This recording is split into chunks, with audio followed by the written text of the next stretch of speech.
nacional e internacional. Desde este instante, queda usted invitado al programa periodístico más importante de la región Huánuco, Audiencia Pública, con la conducción del periodista Esteban Soriano Arrieta. Entérese de los informes más importantes de la región en Audiencia Pública.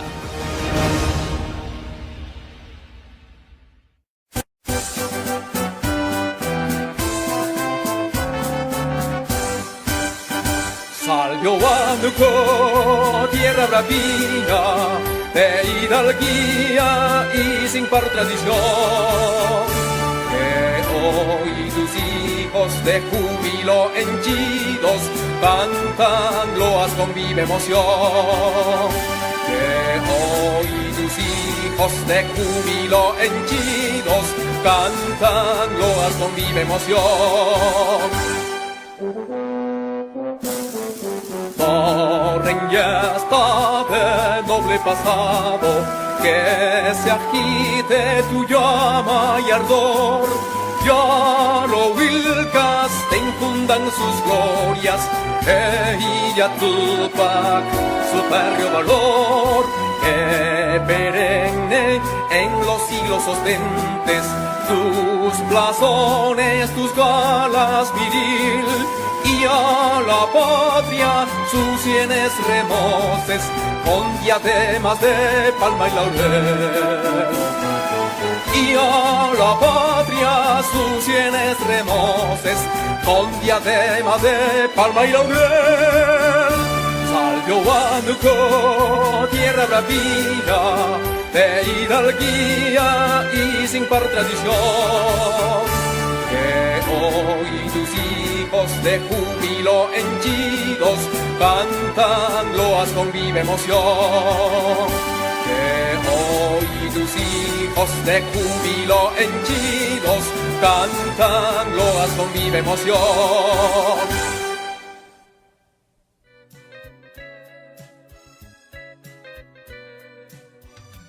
¡Viva Huánuco!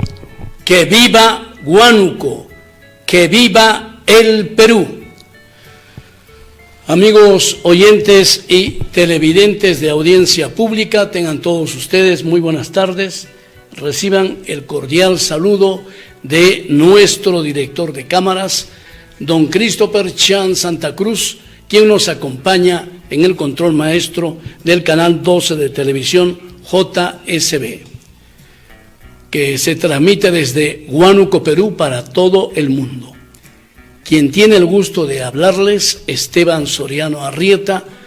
Les damos un fuerte abrazo y un apretón de manos y esperemos que se encuentren muy bien.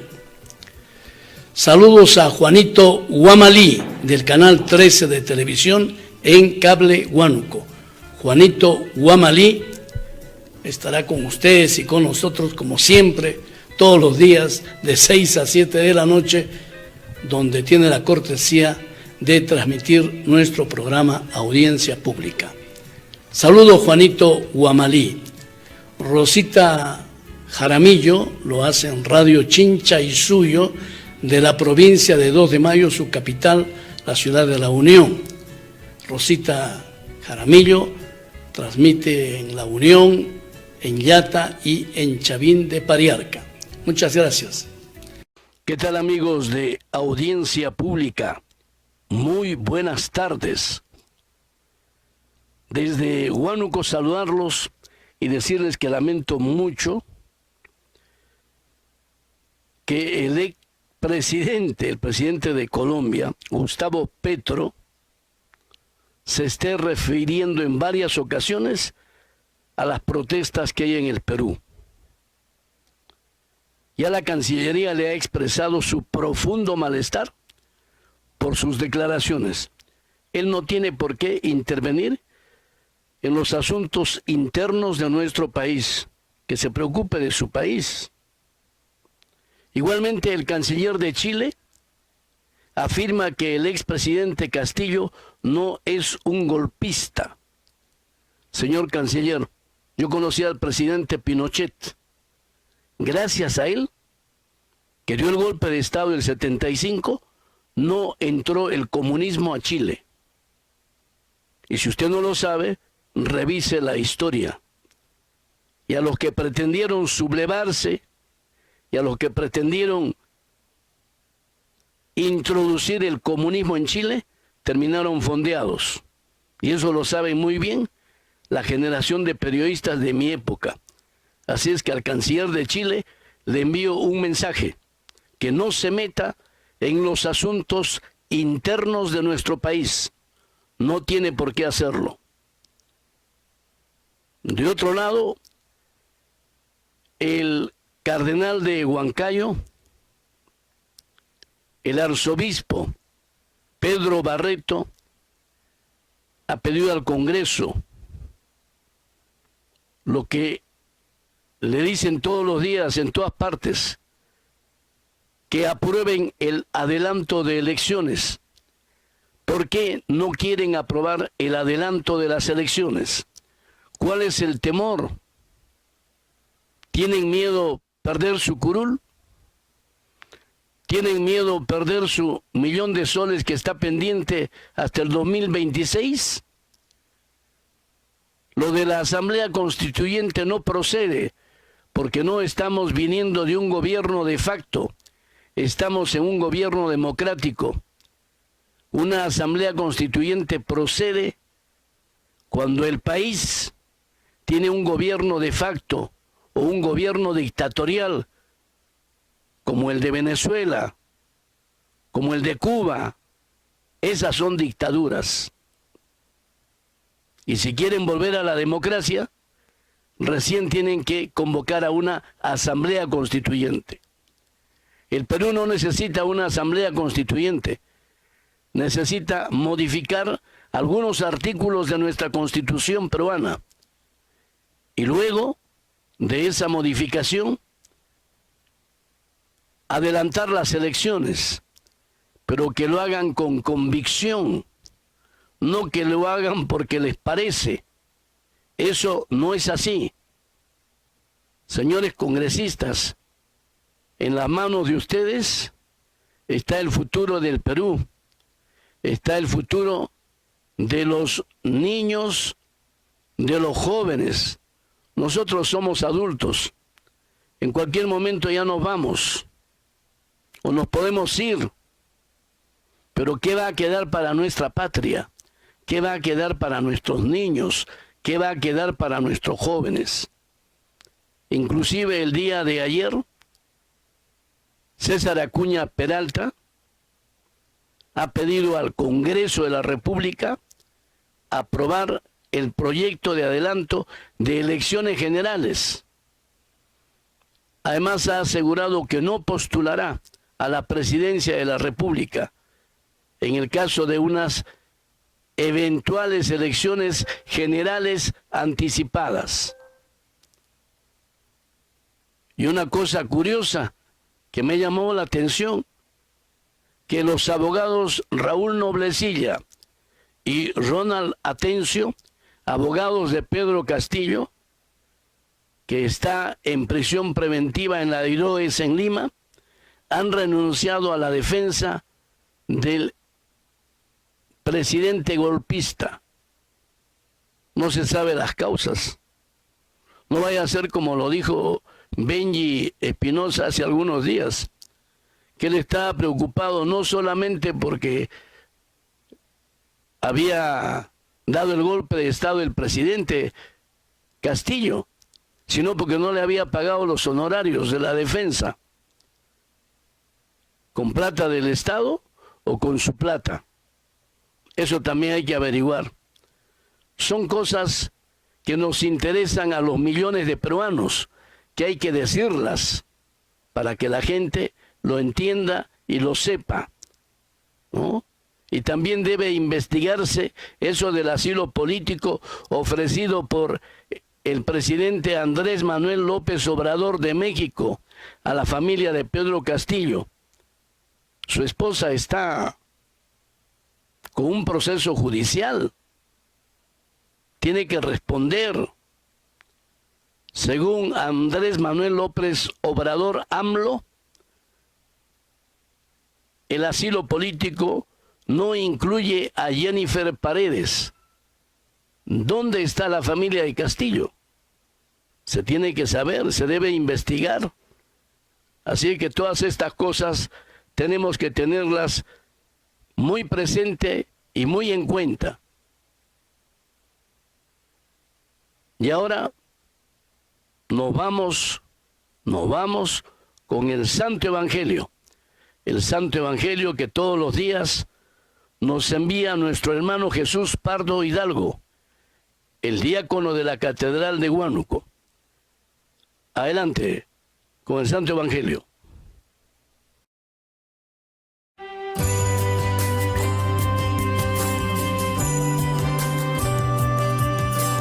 En el Evangelio de este 20 de diciembre escuchamos que el ángel Gabriel fue enviado por Dios a una ciudad de Galilea llamada Nazaret, a una virgen que estaba comprometida con un hombre perteneciente a la familia de David llamado José. El nombre de la virgen era María. El ángel entró en su casa y la saludó diciendo: «Alégrate, llena de gracia, el Señor está contigo». Al oír estas palabras, ella quedó desconcertada y se preguntaba qué podía significar ese saludo. Pero el ángel le dijo: «No temas, María, porque Dios te ha favorecido. Concebirás y darás a luz un hijo, y le pondrás por nombre Jesús. Él será grande y será llamado Hijo del Altísimo. El Señor Dios le dará el trono de David, su padre, reinará sobre la casa de Jacob para siempre, y su reino no tendrá fin». María dijo al ángel: «¿Cómo puede ser eso si yo no tengo relaciones con ningún hombre?» El ángel le respondió: «El Espíritu Santo descenderá sobre ti, y el poder del Altísimo te cubrirá con su sombra.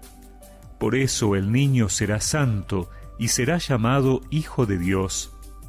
También tu parienta Isabel concibió un hijo a pesar de su vejez, y la que era considerada estéril ya se encuentra en su 6º mes, porque no hay nada imposible para Dios». María dijo entonces: «Yo soy la servidora del Señor, que se cumpla en mí lo que has dicho». Y el ángel se alejó.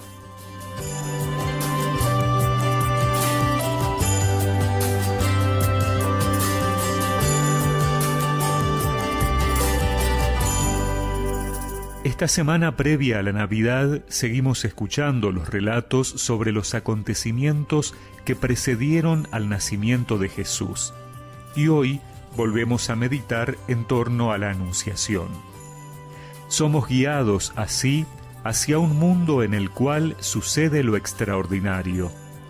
María se convierte para nosotros en un modelo con el cual compararnos e identificarnos.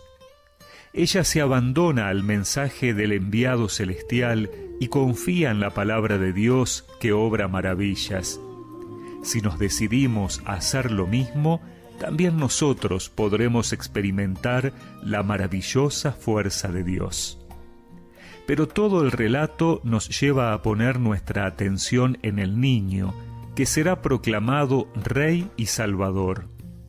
Es que la irrupción de lo divino en este mundo acontece no en los grandes centros de poder como Jerusalén o Roma, sino en Nazaret, una ciudad sin importancia, una aldea insignificante. Dios actúa en favor de los hombres con medios desproporcionados. Así, la venida de Dios da esperanza a los relegados y despreciados, a los pobres y enfermos, a los maltratados y encarcelados. Lo que el mundo no considera, Dios lo ve con ojos de ternura y lo levanta, porque para Él no hay nada imposible. Solo pide tu confianza, solo pide que le des su sí como María. Dame la fe, Señor, la fe de María, para decirte sí, un sí sin medidas,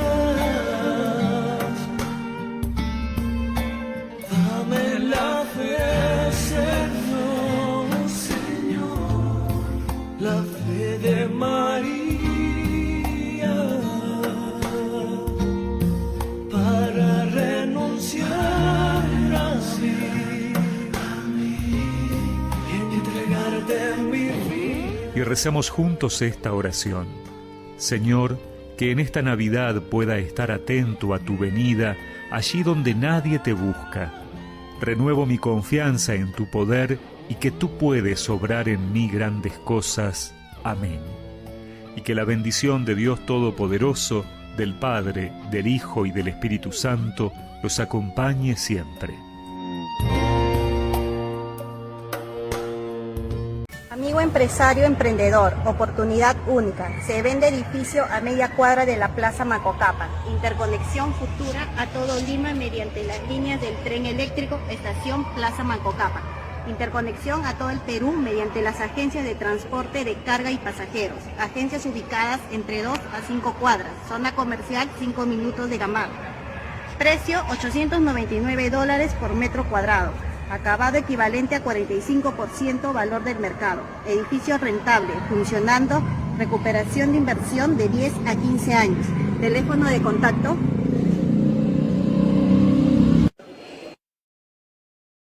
Cooperativa de Ahorro y Crédito Sembrar, en su nuevo y moderno local del Jirón Tarapacá 748, junto al Colegio de Contadores Públicos de Huánuco. Les ofrece créditos a bajos intereses y depósitos de sus ahorros con tasas hasta del 8% anual. Hágase socio de la Cooperativa de Ahorro y Crédito Sembrar con tan solo 60 soles y haga uso de todos sus beneficios. Cooperativa de Ahorro y Crédito Sembrar IDESI Huánuco están a tu servicio, orgullosamente huanuqueña. La UDH, todas las oportunidades que tienes para estudiar una de las 14 carreras profesionales sin interrupción. Una universidad de verdad con la más amplia infraestructura educativa, con movilidad permanente y gratuita, formando profesionales de calidad para afrontar los retos y llevar el liderazgo de grandes empresas en el país y el mundo. Aquí comienza tu futuro. Universidad de Huánuco, líder del desarrollo nacional. Allí están nuestros amigos, el señor rector de la Universidad de Huánuco, el doctor José Beraún Barrantes, el vicerrector administrativo, el ingeniero Jonel Melgarejo Leandro, y el señor decano de la Facultad de Derecho y Ciencias Políticas, el doctor Uladislao Ceballos Acosta. Universidad de Huánuco, líder del desarrollo nacional.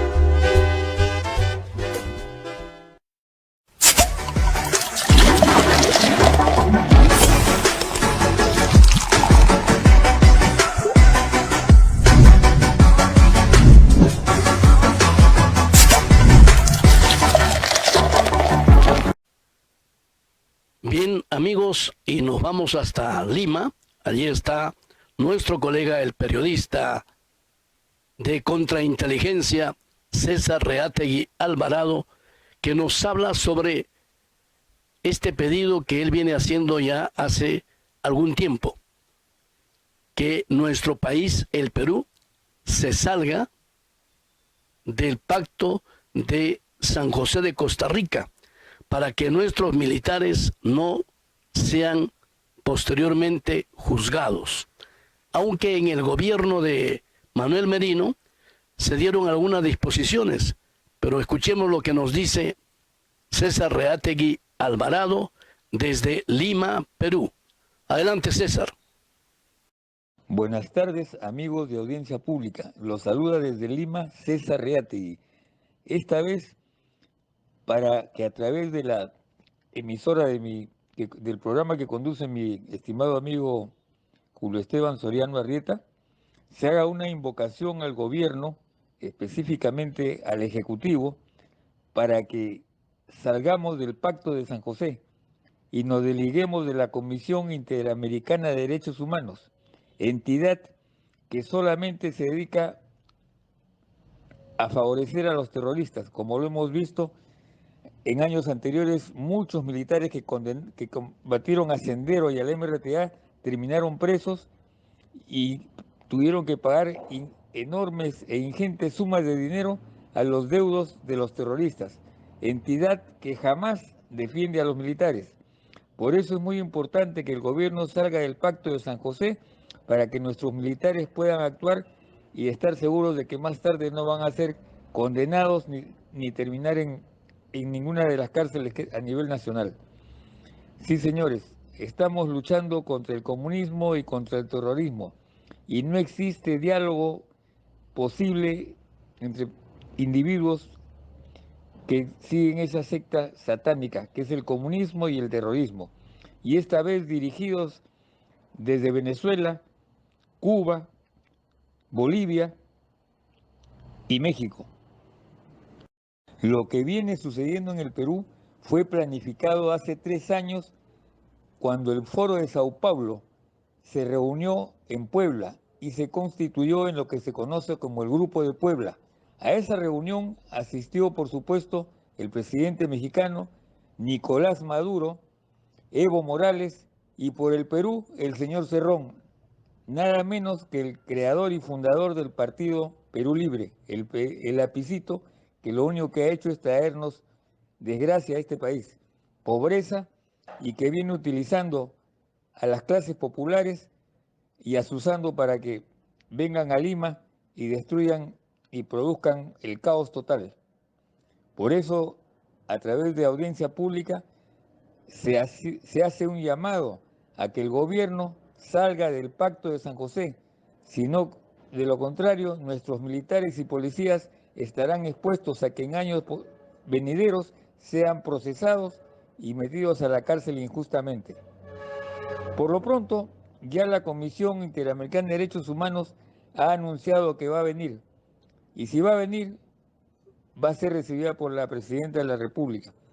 Y es por eso que hacemos la recomendación para que cuanto antes salgamos del Pacto de San José y evitemos que nuestros militares y policías que valerosamente se enfrentan a estos terroristas terminen en la cárcel. Eso es todo, amigos. Buenas tardes. La presidente Dina Boluarte se presentó en el programa Panorama que conduce Mávila Huertas. Es una entrevista interesante porque hay tópicos que ha tocado la presidenta de la República que merecen ser conocidos. Según cuenta, pretendían secuestrarla, detenerla o tal vez atentar contra su vida. Ella tuvo que protegerse y ha hecho un deslinde público de este caso. Este video me ha enviado el doctor Héctor Huerto Milla, quien también está luchando por la democracia. Como es un video de 28 minutos, lo vamos a difundir en 2 partes.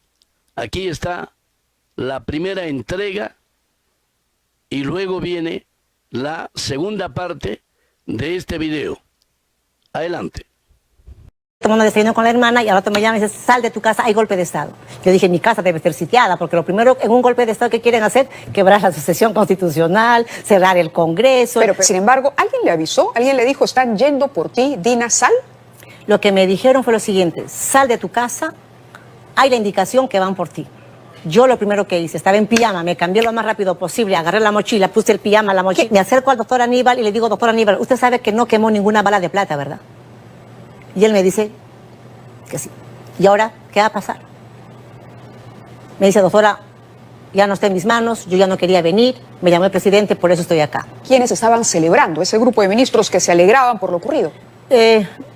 A un costado estaban parados Roberto Sánchez, Félix Chero, Alejandro Salas y Betsy Chávez. Los cuatro conversando de algo, sonrientes, y el doctor Aníbal preocupado. Y prende el televisor y está juramentando como premier Betsy Chávez. Dije, no, esto ya es insostenible. La premier juramenta el viernes. Para mí eso era, ese premier o esa premier era una segunda provocación al Congreso, porque ya ella había sido una ministra censurada, una ministra que salía a insultar a la prensa, una ministra que insultaba a la fiscal de la Nación, una ministra que seguía siendo intolerante. Esa composición bajo el liderazgo de ella de un nuevo gabinete era nuevamente enfrentar al Congreso. Y es por eso que yo decido apartarme del Ejecutivo. Sí, Y me da mucha pena la forma como inclusive la ex primera dama y sus niños salieron de Palacio. Ahora, ¿sabe si la familia del presidente está tramitando algún tipo de asilo político? ¿Cuál sería su opinión sobre eso? Hace unos días me comunicó la canciller que el Estado mexicano estaba pidiendo, que ya había dado el asilo político, era para la familia. Para la familia. ¿La primera Para la dama y los familia. hijos? Así es. La primera dama, incluida ella. Así es. Incluida ella.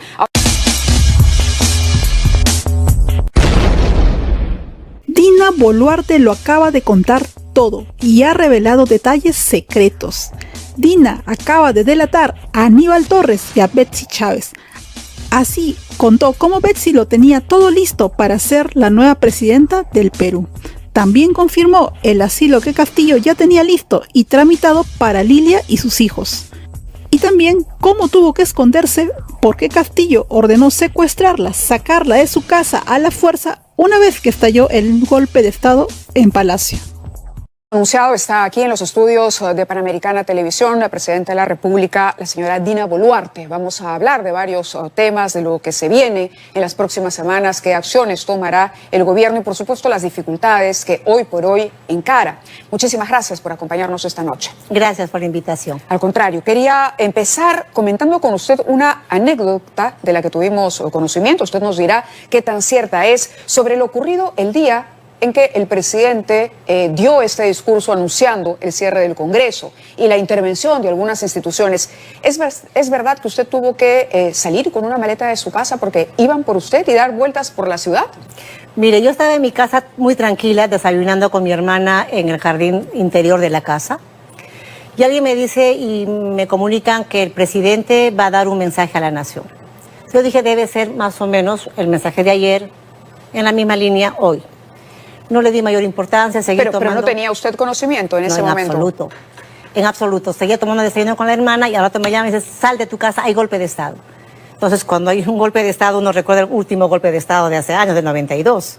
Yo dije, mi casa debe ser sitiada, porque lo primero en un golpe de Estado que quieren hacer, quebrar la sucesión constitucional, cerrar el Congreso, pero el Ministerio quebrar Público. el orden constitucional. El que anunciaba esto era Castillo, es decir, el presidente, usted era la vicepresidenta de él.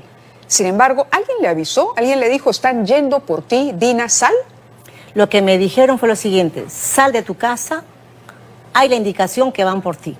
Yo lo primero que hice, estaba en pijama, me cambié lo más rápido posible, agarré la mochila, puse el pijama, la mochila. ¿Quién iba por usted? No sabía, porque yo pensé que mi casa ya estaba sitiada por la policía, por el ejército. ¿Usted iba por usted? En ese momento, ¿qué pasó por su mente? Que el ejército ya había bordeado mi casa. En un golpe de Estado interviene el ejército y la policía. Yo pensé que eso iba a pasar conmigo y salí de mi casa sin rumbo, no sabía a dónde iba. Dije, me voy donde mi abogado. No, me dice, en primer lugar que van a buscar la casa donde la oficina de tu abogado.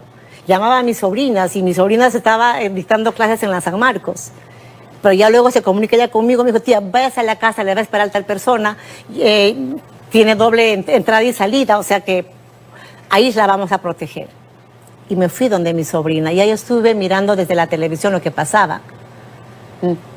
Yo no estaba enterada del golpe de Estado que iba a dar el expresidente Pedro Castillo. Se quedó ahí hasta que se comunicaron con ustedes del Congreso. Me llamaron del Congreso, el presidente del Congreso. El mismo presidente del Parlamento, el mismo presidente del Congreso. Y tuve que pedir a mi familia que fuera a mi casa porque no sabía cómo estaba mi casa, a que me trajeran la ropa y me cambié en la casa de mi sobrina. Y de ahí salí.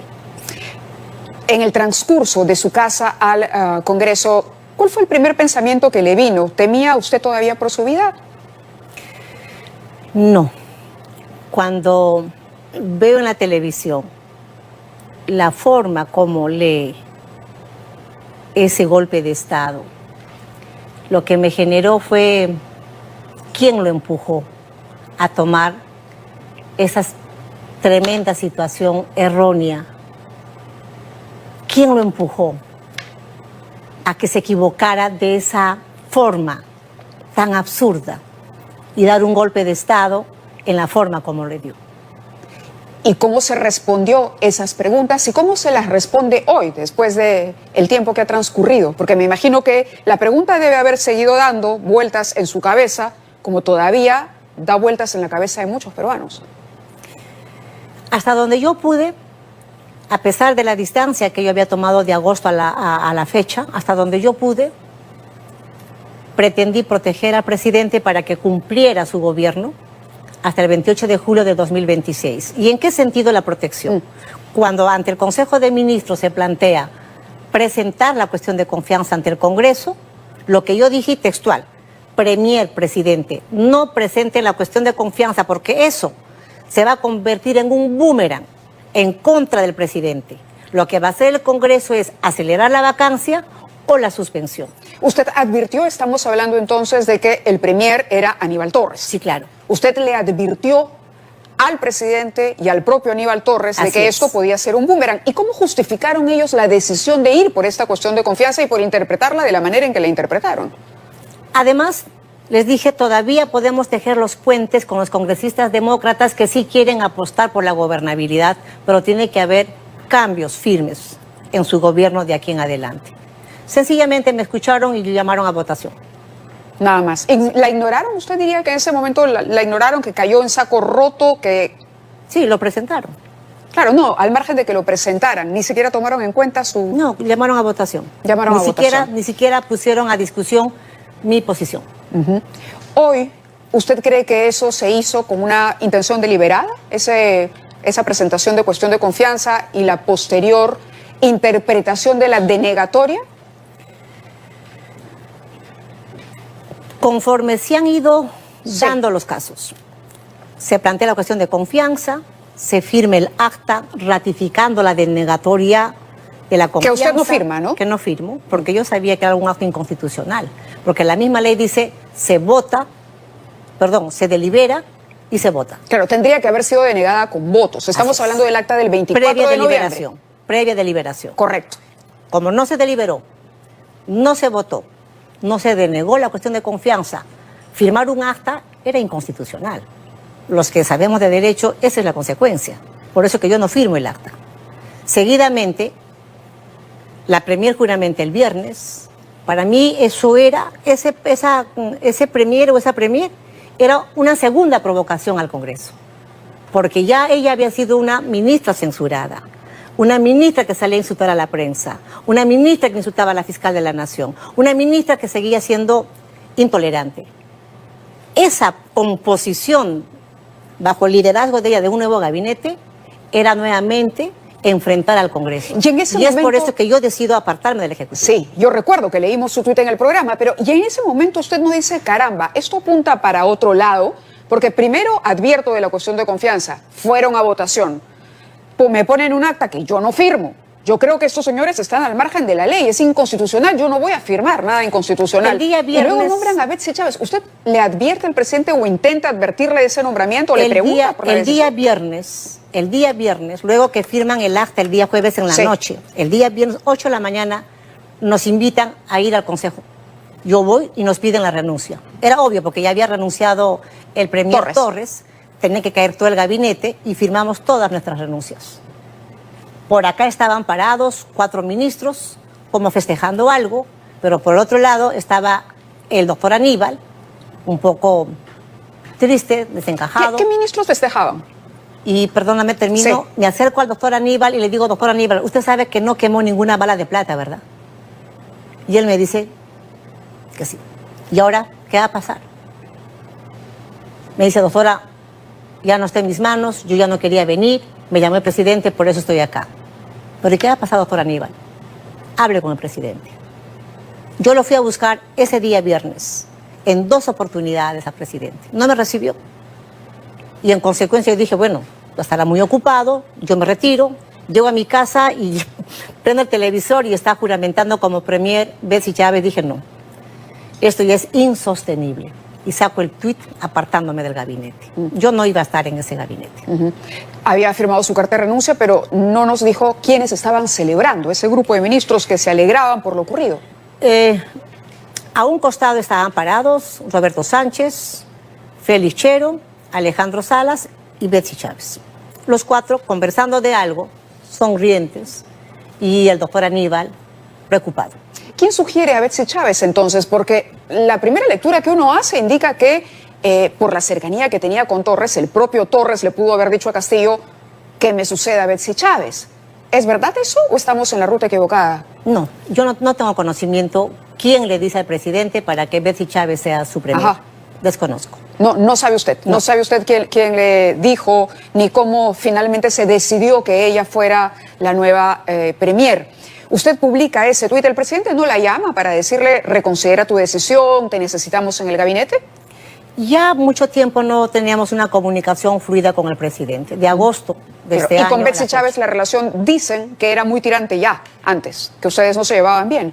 Yo siempre la traté en la distancia que corresponde y con el respeto que corresponde a una ministra.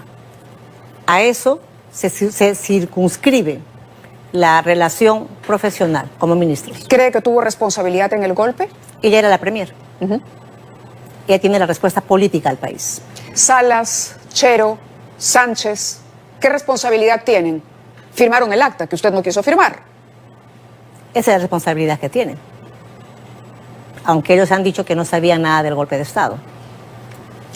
El presidente o el expresidente, desde su detención, la ha llamado usurpadora y ha pedido que no se reconozca su gobierno, que él sigue siendo el presidente a pesar de lo que anunció. Y ha tenido algún apoyo internacional. ¿Qué le diría usted si pudiera enviarle un mensaje a Pedro Castillo en respuesta a esos señalamientos?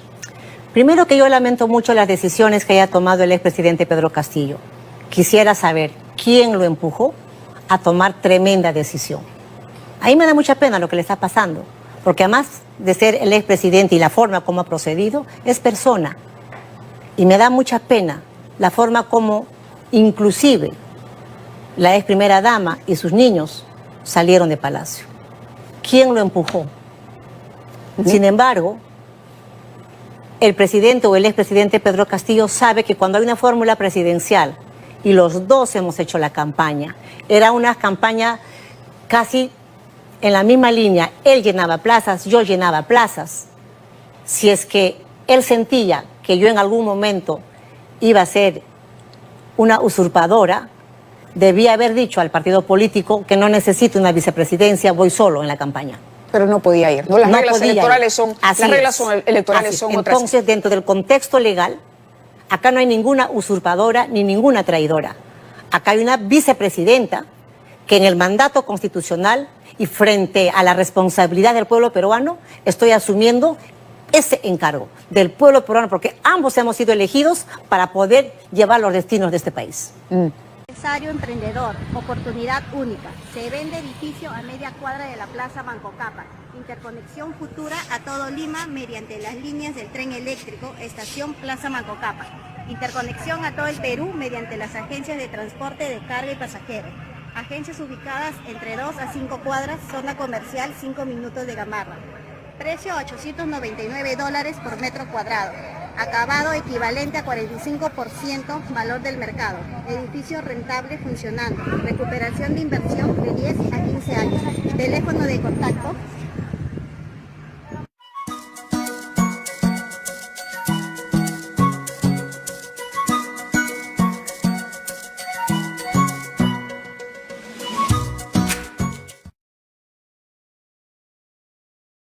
Sastrería y novedades cajas. El arte del vestir.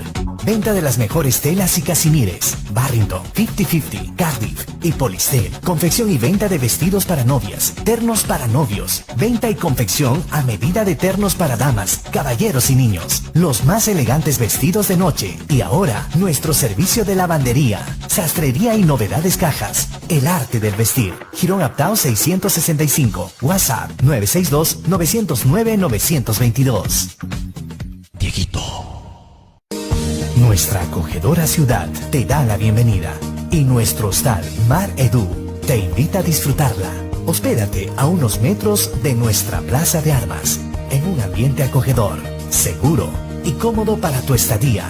Habitaciones cómodas y climatizadas, simples, dobles y matrimoniales, con baños privados, agua caliente, servicios de TV por cable y Wi-Fi en todas nuestras habitaciones. Que tu estadía sea placentera. Hostal Mar Edu, Girón General Prado 671. Dieguito. Cooperativa de Ahorro y Crédito Sembrar, en su nuevo y moderno local del Jirón Tarapacá 748, junto al Colegio de Contadores Públicos de Huánuco. Les ofrece créditos a bajos intereses y depósitos de sus ahorros con tasas hasta del 8% anual. Hágase socio de la Cooperativa de Ahorro y Crédito Sembrar con tan solo 60 soles y haga uso de todos sus beneficios.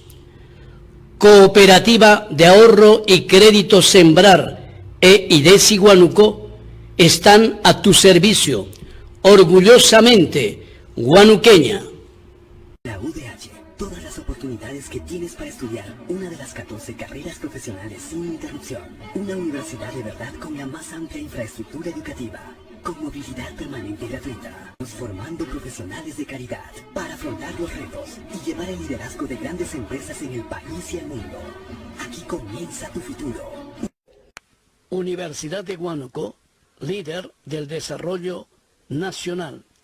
Allí están nuestros amigos, el señor rector de la Universidad de Huánuco, el doctor José Beraún Barrantes, el vicerrector administrativo, el ingeniero Jonel Melgarejo Leandro, y el señor decano de la Facultad de Derecho y Ciencias Políticas, el doctor Uladislao Ceballos Acosta. Universidad de Huánuco, líder del desarrollo nacional.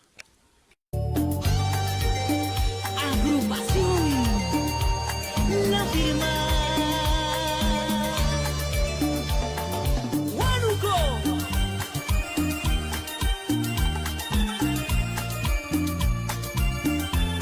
¿Cómo voy a quererte si eres todo para mí? Si te vas, mi sueño se va. Porque me paso pensando día y noche mi vida. Si no estás, se acabará.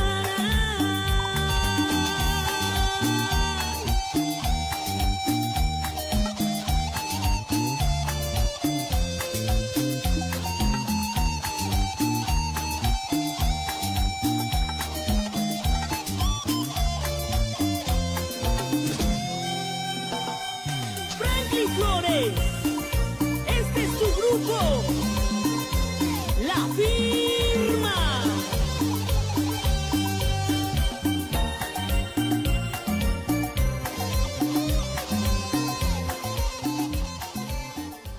Pásame esta cerveza, que quiero quitármela de la cabeza y que sean dos más, que hoy bebo sin pensar. Pásame esta cerveza, que quiero quitármela de la cabeza y que sean dos más, que hoy bebo sin pensar. Nos conocimos y todas las noches en que nos tuvimos, mi amor, no puedo más.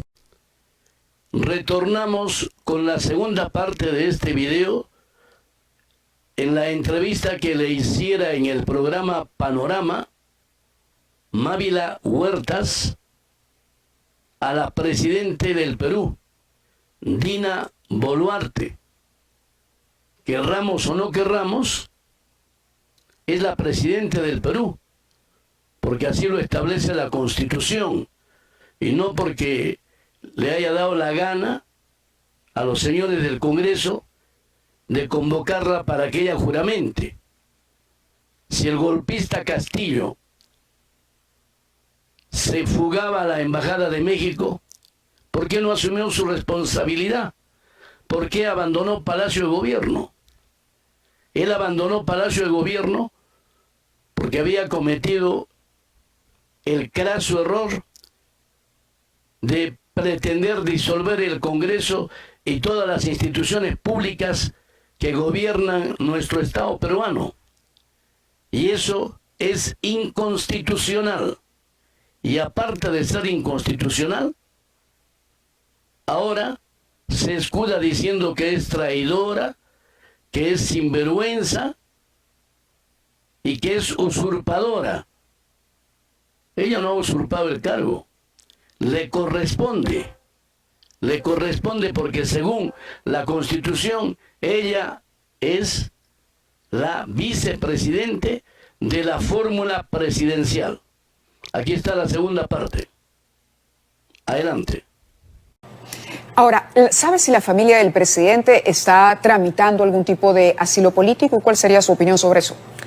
Hace unos días me comunicó la canciller que el Estado mexicano estaba pidiendo, que ya había dado el asilo político. Yo lo que le dije a la canciller es que proceda conforme a ley todo lo que enmarca el marco legal. Claro, pero ese asilo político sería para quiénes, en cualquier caso. ¿Cómo se justificaba ese pedido que hacía el país? Me ha comunicado de manera muy superficial, no tengo la información. ¿Y no incluye al presidente Castillo? No, era para la familia. Para la familia. ¿La primera dama y los hijos? Así es. La primera dama, incluida ella. Así es. Incluida ella. Ahora, la señora Lilia Paredes, ella está siendo investigada, ¿no? Y Jennifer Paredes también, que es parte de la familia del presidente, son parte de la investigación. Sí. Digamos, ¿eso no los dejaría al margen de la posibilidad de acogerse a un asilo? Lo que la canciller me dice de la investigación que se está dando en la Fiscalía no tendría por qué inmiscuirse en el tema de un probable asilo político.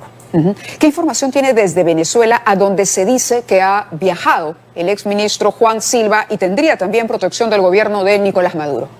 No tengo conocimiento dónde esté el señor Juan Silva y tampoco tengo conocimiento que estuviera recibiendo la protección del gobierno de Venezuela. ¿La Cancillería no le ha dado información al respecto? No. ¿Información sobre el sobrino del presidente prófugo tampoco tiene usted? No, yo he indagado con la policía, no saben, sin embargo, yo siempre he dicho que las personas que se sienten honestas y no tienen culpa alguna, que den la cara. La mejor forma de resolver los problemas es poniéndose a derecho. De acuerdo. Hay 3 países que no la han reconocido como presidenta, sin embargo, Estados Unidos le ha ofrecido su apoyo. Entiendo que ha conversado con el secretario de Estado. Así es, hemos conversado hace unos días, todo el apoyo del gobierno de Estados Unidos hacia Perú.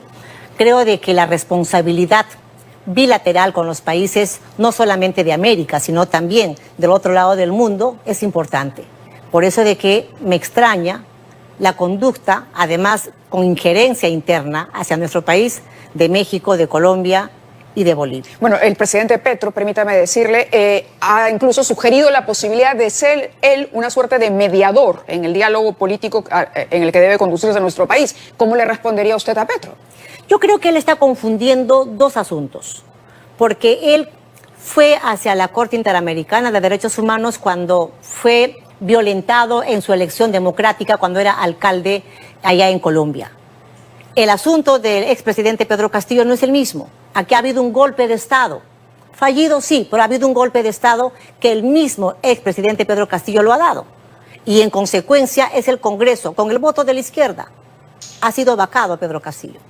Si eso no mira políticamente Colombia, entonces ¿Colombia va a tener que vivir al margen de la ley? Yo no creo. ¿Y cómo se explica usted que congresistas que votaron por la vacancia, por ejemplo el señor Valdemar Cerrón, votó por la vacancia de Pedro Castillo, pero luego ha tenido críticas hacia su presencia en la presidencia? Entonces, ¿cómo entender la posición de Perú Libre? ¿Cómo entender el papel? ¿Qué papel está cumpliendo Cerrón? ¿Se ha comunicado usted con Cerrón? No. No. No. ¿No ha vuelto a conversar con Vladimir tampoco? ¿Con Vladimir Cerrón? Ni con Valdemar Cerrón. Con Valdemar Cerrón, en calidad de congresista, las semanas pasadas hemos conversado, pero la última noticia que sé de él es de que ha dicho, reconoce a Dina Boluarte como la presidenta constitucionalmente asumido en el cargo. Es lo que ha dicho el señor Valdemar Cerrón, y a los congresistas que tienen esa mirada política de demócratas, pues están mirando al país con seriedad. Y es lo que hay que hacer para resolver los problemas del país. Le voy a preguntar sobre el Congreso, pero antes, a propósito de la disolución que anunció el presidente, ¿no? Había un discurso que venía ya con Aníbal Torres en estos consejos de ministros descentralizados, donde decían que el pueblo le pedía el cierre del Congreso al presidente, expresidente Pedro Castillo, ¿no? Ellos decían, nos está pidiendo la calle. ¿Esto se habló antes, mientras usted integró el gabinete de Torres? ¿En algún momento hubo esta amenaza con anterioridad? Días antes del 7 de diciembre, incluso congresistas durmieron en el Parlamento, porque se hablaba mucho y cada vez con mayor frecuencia de que esta era una intención que tenía Castillo desde que asumió la presidencia. ¿Podría usted referirse a eso? En Consejo de Ministros nunca se habló, pero sí, hasta en 2 oportunidades, el presidente me dijo que había que plantear la cuestión de confianza. Cuando era premier Mirta Vázquez, me dijo, Mirta no quiere plantear la cuestión de confianza. Yo le dije, pero ¿por qué plantear la cuestión de confianza, presidente? Hay que tender los puentes democráticos. Pero para usted seguir entendía trabajando. que el pedido cuando el presidente le decía hay que plantear, Mirta no quiere, pero hay que plantear la cuestión de confianza, era porque él, ahora ya habiendo transcurrido todo este tiempo y leyendo toda la historia en retrospectiva, usted diría que ya en ese momento, con Mirta Vázquez en la presidencia, desde los tiempos de Mirta Vázquez, el presidente tenía la idea del cierre del Parlamento. Yo supongo porque luego cuando saca al canciller Landa y al ministro Graham de Economía, yo voy y le pregunto, presidente, ¿por qué los está sacando a sus mejores ministros? Y me contesta lo mismo, no quieren plantear la cuestión de confianza. Landa y Graham se habían opuesto a la presentación de la cuestión Yo de confianza. supongo, porque esa es la respuesta que me Que le da, claro, y la cuestión de cuando- confianza a mi claramente. preocupación, ¿por qué estaban sacando al canciller Landa y al ministro de Economía? Es la respuesta que él me da, ¿no? Claro, y la Supongo que lo presentación de habrían la cuestión de conversado, confianza supongo, no lo sé. era no para defender una política de Estado, digamos, sino usted sentía que tenía esta intención. en el fondo. Sí, por eso es que yo les decía, ¿por qué plantear una cuestión de confianza? Tratemos de conversar con los congresistas, que sí los hay para poder trabajar de manera democrática por la gobernabilidad.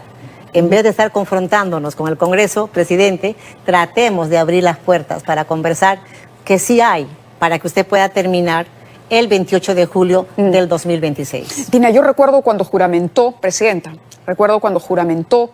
el presidente y se demoró en nombrar el gabinete, entró al señor Torres a justicia, pero luego el señor Torres fue ganando presencia y poder en el entorno de Pedro Castillo, ¿no? ¿Cómo haría usted un balance del papel desempeñado por el señor Aníbal Torres? Ya antes me ha respondido sobre Betsy Chávez. ¿Qué pasó con la figura de Aníbal Torres? ¿Qué papel cumplió y cuál es el balance que hace usted hoy? Yo creo que el doctor Aníbal, en ese cariño paternal, además su paisano, que era el expresidente Pedro Castillo, ha tratado de apoyarlo en la forma como lo ha apoyado y como lo ha protegido durante la gestión de Premier. Pero cuando lo escuchaba decir, por ejemplo, que los niños de San Isidro, de Miraflores, habían sufrido una deformación en las escuelas, o cuando hablaba de que no se reconocía a un presidente campesino y se asusaba la división, o cuando, por ejemplo, le dijo a una periodista, es una mala mujer, una mala hija, una mala esposa, había un cambio ya. Algo no andaba bien. Sí. En algún momento con el doctor Aníbal conversábamos sobre estos temas y lo que él me decía, doctor, es que no aceptan al presidente Castillo porque es un profesor rural y por esto y por aquello, ¿no? Entonces, a veces yo ya no entraba a ese tipo de conversaciones porque no iban a cambiar de idea. Por ahí es que tampoco tocaban mucho de esos temas con el doctor Aníbal. Si le pidiera que me diga cuál fue el momento en el que se distancia del presidente Castillo, el hecho que detona esa distancia. Agosto. ¿Qué pasó en agosto para que usted dijera no o se enfriara esa relación? Yo fui a buscar al presidente Pedro Castillo para comunicarle y en la gentileza política yo estaba yendo a Colombia a la juramentación del presidente Petro, porque el Congreso le había negado la salida al presidente. Y en ese momento conversamos y hubieron algunos puntos que prefiero no repetirlos, puntos de quiebre, y yo digo, bueno, estoy arando en el desierto. No voy a visitar más al presidente, lo saludaré en los consejos de ministros que se daban miércoles a miércoles, pero yo decido ahí tomar distancia del presidente porque no se me escuchaba los consejos que se le daban. ¿Podría mencionar alguno de esos consejos? Prefiero guardar la reserva del caso. Discúlpame. ¿Algún tema sobre el... Políticas de gobierno. Políticas de gobierno. El presidente Boric ha hablado con usted, a pesar de ser de izquierda, es un presidente que le ha reconocido, ¿no? ¿Qué le ha dicho? No he hablado con el presidente. No ha hablado, Boric, pero le ha no. expresado un respaldo y un reconocimiento. Y le agradezco. Y le agradece. Y le mando mis saludos para él y para el pueblo chileno. Ha hablado de machismo en el gobierno de Pedro Castillo. ¿Siente que eso pudo influir en la relación entre el presidente y usted? ¿Los ministros y usted? ¿El equipo de gobierno, el entorno y usted? No, yo creo de que el machismo es ahora, cuando asumo la presidencia de la República, porque no entiendo a aquellos congresistas que hasta hace poco yo hablaba de manera fraterna con ellos, tengan que haber salido con esa cólera cargada y a decir que Dina renuncie. Pues yo no sé si hay una revancha política o es un machismo recalcitrante que ellos tienen. Pero yo de acá quiero decir a todas las mujeres también estamos en la capacidad y en la posibilidad de poder hacer un gobierno, de poder presidir una república.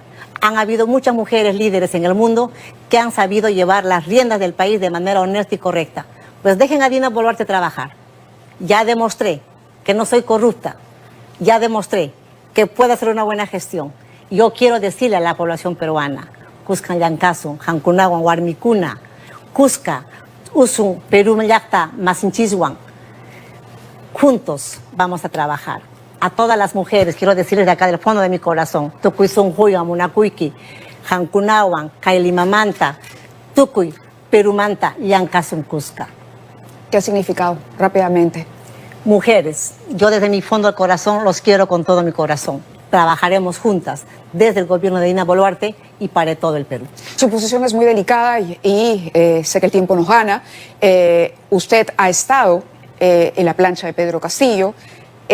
Cierto sector podría considerarla a usted como una persona que se le volteó o traicionó la confianza de Castillo. Otro sector la ve como parte de ese gobierno. Se encuentra, es difícil, ¿no? Encima tiene un Congreso partido. ¿Tiene algún plan para ejecutar en los próximos días si el Congreso sigue dilatando el tema del adelanto de elecciones? Yo creo que el Congreso va a reflexionar. Ayer nos hemos reunido hasta horas bien tarde con el Consejo de Estado, entre ellas está el presidente del Congreso. Él está en toda la voluntad de reconsiderar que se reúna el Pleno del Congreso para que puedan definir el adelanto de elecciones. Creo que en esa madurez política que corresponde a los 130 parlamentarios es votar por el adelanto de elecciones. El 85% de la población peruana dice que se vayan todos. Pues vayámonos todos. Y finalmente, ¿qué le diría a quienes le piden no más muertes, no más derramamiento de sangre, una investigación sobre lo que ha ocurrido, la violencia de todos los lados? Cuando el país se levanta en violencia, no podemos transar con la violencia. Tenemos una experiencia de los 80, de los 90, y acá tenemos que ser firmes para que no vuelva nuevamente la zozobra en el país. Es por eso que hemos dado las herramientas legales para que la policía y las Fuerzas Armadas puedan salir.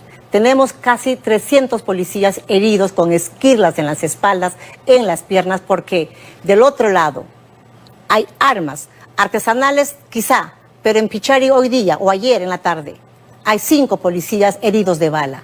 Acá no nos estamos enfrentando a un grupo que reclama alguna situación social. Acá hay un grupo que está generando el vandalismo en el Perú. Y a ellos les digo, calma y paz.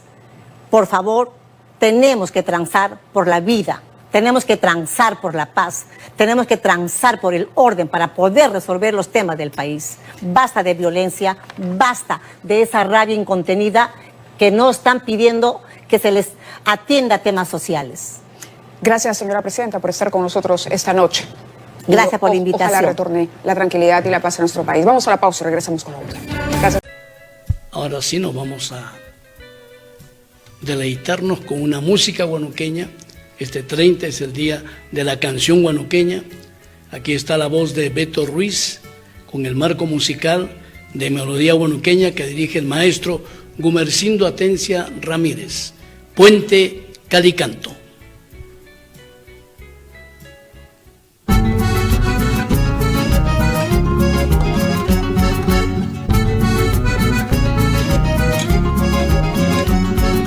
Puente Calicanto, déjame que pase, voy a encontrarme con mi guanuqueña, porque yo no quiero que pierda la vida en las aguas turbias del río Guayaga. Puente Calicanto, déjame que pase, voy a encontrarme con mi guanuqueña, porque yo no quiero que pierda la vida en las aguas turbias del río Guayaga.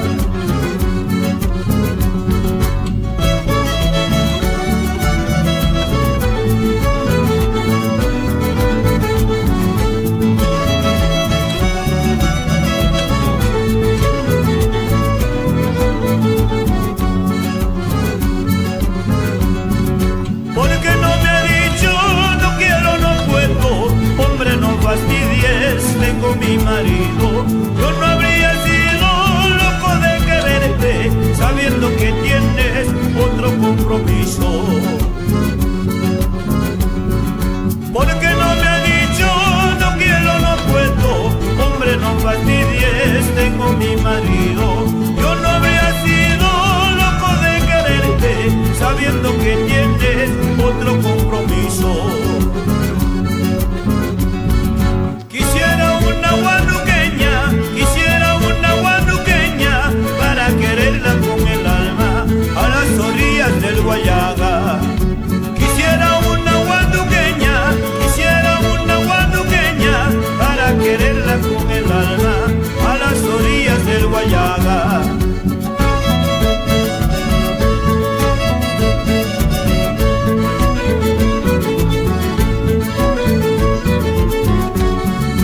Quisiera una guanuqueña para quererla con el alma a las orillas del Guayaga.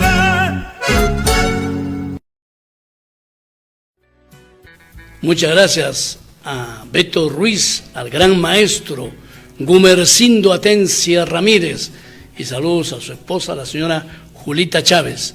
Ellos están pendientes del programa porque siempre ponemos nuestra música guanuqueña. Les damos las gracias a nombre de nuestro director de cámaras, don Christopher Chan Santa Cruz, en el control maestro del canal 12 de televisión JSB, quien tuvo el gusto de hablarles, Esteban Soriano Arrieta. Nos despedimos, Dios mediante, hasta el día de mañana, 2 de la tarde. Buen provecho, permiso, hasta entonces. Audiencia pública, el informativo comentado más importante de la región, con el acontecer nacional e internacional, con la conducción del periodista Esteban Soriano Arrieta. Entérese antes de los informes más impactantes de la región.